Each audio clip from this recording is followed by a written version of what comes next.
कोविड-19 बीमारी, 25 लाख केस, 1,75,000 लोगों की डेथ।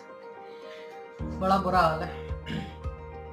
तो आज का टॉपिक है इकोनॉमी का, लेकिन उससे पहले बात कर लेते हैं। मैंने एक वीडियो बनाया था, आई थिंक 22 या 23 मार्च को। मैंने एक वार्निंग दी थी भारत के लोगों के लिए जो लॉकडाउन का पालन नहीं कर रहे थे। शुरुआत में जब लॉकडाउन लगा था, वॉलंटरी लॉकडाउन, उसके बाद तो मैंने ये बोला था 450 केसेस थे उस समय, लगभग 450 और उतने कुछ केसेस थे। तो मैंने ये बोला था कि 450 केसेस से 4,500 और फिर 4.5 लाख केसेस होने में समय नहीं लगेगा। तो वो मेरी जो भविष्यवाणी है वो फॉर्चुनेटली कह लीजिए, अनफॉर्चुनेटली अमेरिका के लिए, फॉर्चुनेटली भारत के लिए। देखिए भारत में तो नहीं हुआ, भारत में अभी 19,000 केस हैं।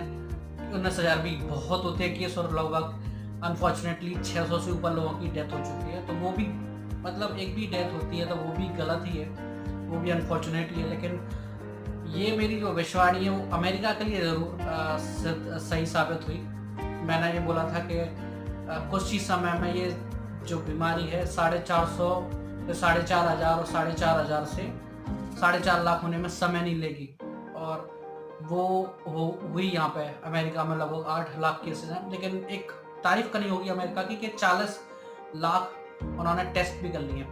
तो ये टेस्ट जो किए उन्होंने, ये एक बहुत बड़ा आंकड़ा और बताता है कि अमेरिका ने टेस्ट कम से कम कितने अच्छे किए। भारत में अभी 4 लाख टेस्ट हैं और 19,000 संक्रमित हैं। 19,000 में से कुछ ठीक भी हो चुके हैं, लगभग 600 लोगों की डेथ हो चुकी है अनफॉर्चुनेटली। तो खैर, अब जो है सो है। अभी बात करेंगे इकोनॉमी की। तो इकोनॉमी को तो बहुत ज़्यादा इफेक्ट पड़ा है, पूरी वर्ल्ड इकोनॉमी एकदम हिल गई है। अमेरिका, जर्मनी और चाइना, ये तीनों मिला के लगभग 70% प्रोड्यूसिंग कंपनी है, प्रोड्यूसिंग देश है। यानी कि 70% जो गुड्स जो प्रोड्यूस होता है तीनों मिला के प्रोड्यूस करते हैं, जर्मनी, अमेरिका और चाइना उनमें से बहुत ज़्यादा एक शेयर रखता है। तो चाइना में सबसे पहले आउटब्रेक हुआ और चाइना वालों ने अपनी सारी फैक्ट्रीज वगैरह बंद कर दी। तो जो पीपी वगैरह लेना था, पर्सनल प्रोटेक्शन इक्विपमेंट, वो भी मतलब आ नहीं पाया चाइना से, क्योंकि उन्होंने एकदम से लॉकडाउन कर दिया था। तो ये एक वर्ल्ड को शॉक लगा और वर्ल्ड को सोचने का एक नया पर्सपेक्टिव मिला है कोविड-19 से, कि एक ही जगह, एक ही बास्केट में सारे अंडे नहीं रखने चाहिए, यानी कि एक ही जगह पूरी प्रोडक्शन नहीं करनी चाहिए। चलिए बात कर लेते हैं। चाइना का तो अभी शुरू भी हो चुका है। फिलहाल जो इकोनॉमिक उनका रिफॉर्म है, 5 साल के लिए उन्होंने प्लान कर लिया है कि 5 साल में वो क्या क्या करना चाहते हैं। तो ये सोच सकते हैं आपके चाइना का तो सब कुछ स्टार्ट हो चुका है। खैर अभी ऐसा नहीं है कि पूरा 100% पे स्टार्ट कर देंगे वो। हाँ, लेकिन ये कोशिश कर रहे हैं वो भी। कुछ चीज़ें छुपा भी रहे हैं, कुछ आंकड़े भी छुपा रहे हैं, जो कि टेस्टिंग है उनके। जो वर्ल्डोमीटर एक एप्लीकेशन है, तो मैं उस पर देखता रहता हूँ। तो उसमें कभी भी चाइना की टेस्टिंग नहीं आती है और हमेशा उनका आंकड़े आते हैं 85,000 के। तो ये पक्का नहीं है कि 85,000 उनका केस हुए भी होंगे, या मुझे लगता है शायद उससे ज़्यादा ही होंगे। अब करोड़ों में भी केस हो सकते हैं, सुनने में तो ये भी आ रहा है, लेकिन कुछ कह नहीं सकते। उसके बारे में ज़्यादा कमेंट करना अच्छा नहीं रहेगा। भारत में 19,000 केस हैं, 600 से ज़्यादा मौतें हैं। वर्ल्ड इकोनॉमिक आउटलुक फॉर 2020 और 21, तो ये एक उन्होंने रिपोर्ट निकाली है।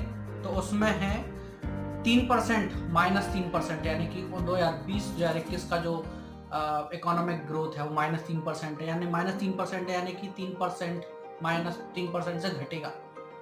तो जितना मान लीजिए अगर 100 रुपये का प्रोड्यूसिंग करती होंगी वो कोई भी कंपनी है 2019-2020 में, तो वो 97 रुपये का करेंगी पूरे वर्ल्ड में। तो -3% से सोच सकते हैं। एक समय था जब 2008-2009 में मंदी आई थी, तब उससे कम था, जितना भी था इससे थोड़ा सा कम ही था, और ये उससे बड़ा है। लेकिन ये सबसे बड़ा ये भी है कि जान पहले ज़्यादा ज़रूरी है। इकोनॉमी तो उठ भी जाएगी, क्योंकि एक बार ये फैल गया तो वो जाने जाती रहेंगी और फिर इकोनॉमी भी उसके साथ ख़त्म होती रहेगी। तो लॉकडाउन करना बहुत सही था पूरे वर्ल्ड को।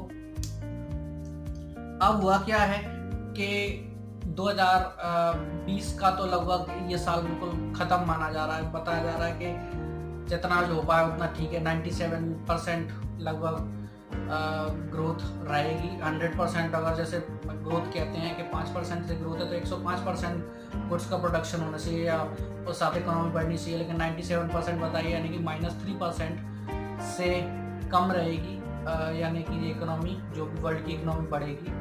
तो जो भी प्रोजेक्शन है वो ख़राब है, लेकिन रे ऑफ होप ये है कि 2020-2021 का अच्छा रहेगा। अब वो क्या रहेगा नहीं रहेगा उसका फ़र्क पड़ेगा कि ये जो कोविड-19 बीमारी है वो 2020 के अंत तक ख़त्म होती है या नहीं होती है। तभी जाके अगर ये वहाँ पे ख़त्म होती है तभी जाके ये 2020-2021 में अच्छा हो पाएगा, वरना नहीं हो पाएगा। तो अब आप देख रहे हैं कि चाइना ने शुरू कर दिया है और भारत अभी शुरू कर नहीं सकता है, क्योंकि भारत अभी अफोर्ड नहीं कर सकता है वो शुरू करना, क्योंकि अभी केसेस हैं। 3 मई तक का लॉकडाउन लगाया गया था।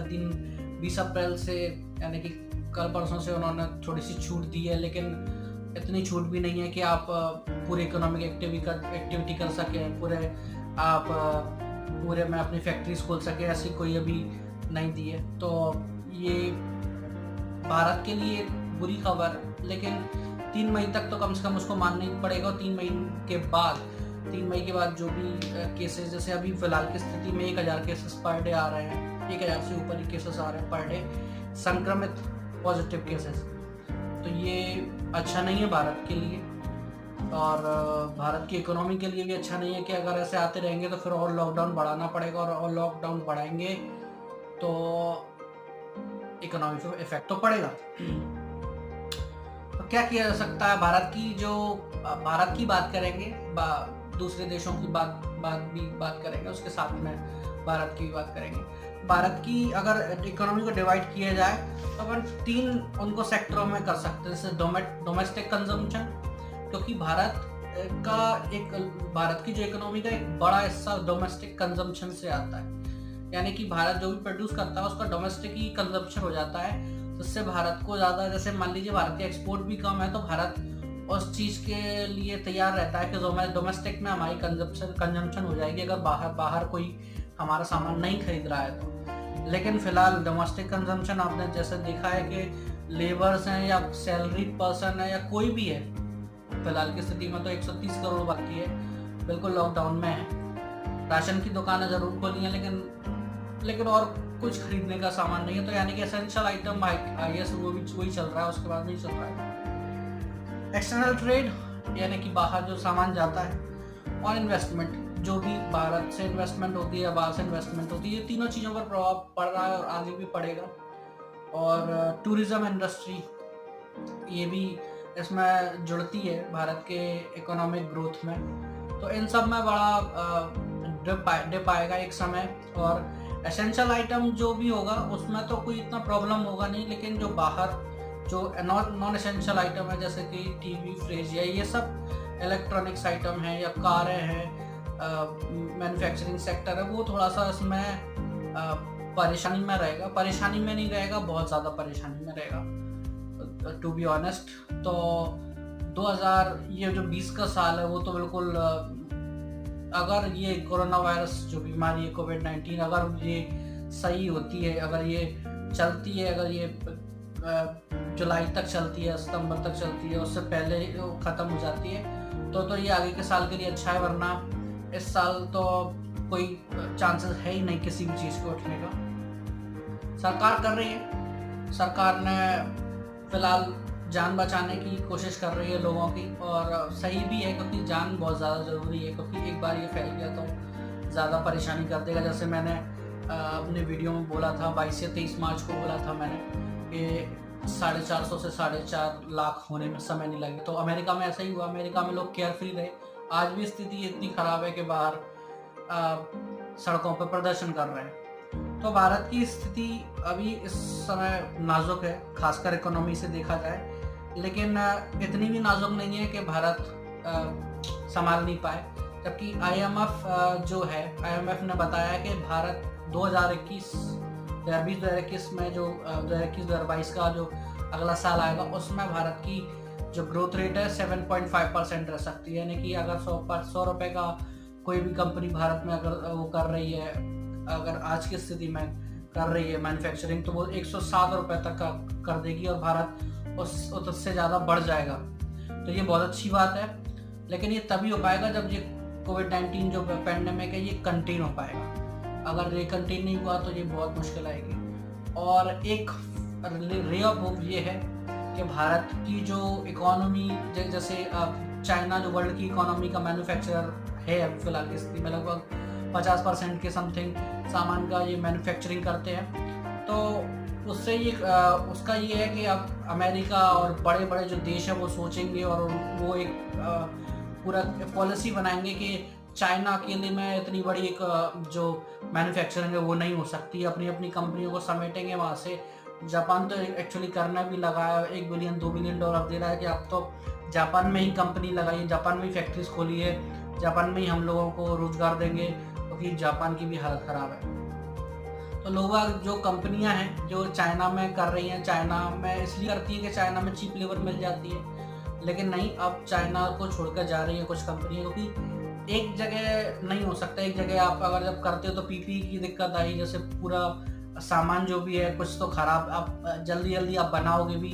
मैं नहीं कहता कि चाइना का इंटेंशन था सामान ख़राब बनाने का, अस्पतालों का, हॉस्पिटल्स का, या जो भी मेडिकल केयर है, लेकिन जब आप ज़्यादा बनाते हैं तो उसमें से ख़राब, फिर आपकी प्रोडक्शन जब आप स्पीड बढ़ाते हैं तो आपकी क्वालिटी पे फ़र्क पड़ता है। तो ये भी हुआ। अगर जैसे मान लीजिए अगर 3-4 देश होते हैं अलग अलग, उनके मैन्युफैक्चरिंग उनके हाथ में होता है, जैसे चाइना के पास मान लीजिए 50% है, तो 12.5% 4 देशों के हाथ में होता, तो शायद ये हालत नहीं होती और इतनी मौतें भी नहीं होती। तो ये बहुत फ़र्क पड़ता है। और कोरोना आउटब्रेक इन्हीं से हुआ, यहाँ से कोविड-19 का जो बीमारी का जो कहते हैं उत्पत्ति कहते हैं कि चाइनीस शहर वुहान से हुआ। तो अगर चाइना में लॉकडाउन है तो दूसरी कंपनी, जैसे मान लीजिए चाइना में अगर 12.5% अगर इकोनॉमी रहती, यानी कि मैन्युफैक्चरिंग रहती, तो दूसरे देश संभाल लेते, लेकिन इकट्ठी चाइना के हाथ में ही हमने पूरा दे दिया कि नहीं यार अब तो आप करो हमारा मैन्युफैक्चरिंग। तो उससे फ़र्क पड़ता है कि कोई भी एक कंट्री को, चाहे वो कोई भी कंट्री हो, अमेरिका हो, भारत हो, किसी को भी नहीं देना चाहिए एक को, क्योंकि एकदम से उसमें उस देश में अगर क्राइसिस आ जाए तो पूरे वर्ल्ड को परेशानी हो जाएगी एक ही बार में। और ये इस बार देखा पूरे वर्ल्ड ने, तो ये समझ में आता है कि क्या चीज़ है। और इकोनॉमी की जब बात है तो IMF ने बोला है कि 2 जो बड़ी बड़ी अर्थव्यवस्थाएं, खासकर भारत और चाइना, ये दोनों इससे निकल जाएंगी। और ये आशा जताई है, मैं ये नहीं कह रहा कि ये अभी है और आप खुश हो जाइए उससे, लेकिन आशा जताइए कि ये होगा। और आई होप, सब होप करते हैं भारत के लोग कि ये ही हो। और इसी तो ये जो है इकोनॉमी है फिलहाल की स्थिति में बिल्कुल ख़त्म है। लेकिन हर सेक्टर का आप देख लीजिए, तो टेक्सटाइल हो, फिर चाहे आपका ऑटोमोबाइल हो, ऑटोमोबाइल तो पहले से ही परेशानी में चल रहा था। टेक्सटाइल में जो आंकड़े हैं 45 मिलियन लोग जो हैं, 4.5 करोड़ लोग जो है वो या तो डेली वेजेस पे है या नॉन डेली वेजेस पे हैं, उनको मतलब इससे नौकरी मिलती है। तो वो तो वैसे ही फिलहाल की स्थिति में वो पहले से भी दिक्कत चल रही थी उसमें, और अब और दिक्कत हो गई कोविड-19 के बाद हर जगह से। तो ये सरकार को और सोचना पड़ेगा कि क्या करना है इसके लिए। कुछ ना कुछ पॉलिसी तो लानी पड़ेगी, इकोनॉमिक पॉलिसी, वरना बहुत परेशानी होगी। लेकिन अगर ये कोरोना वायरस जल्दी, ये कोविड-19 जल्दी ख़त्म होता है तो भारत और पूरी दुनिया के लिए अच्छा रहेगा, लेकिन खासकर भारत के लिए बहुत अच्छा रहेगा। तो इसी के साथ मैं अपनी बात समाप्त करता हूँ। जय हिंद, जय भारत।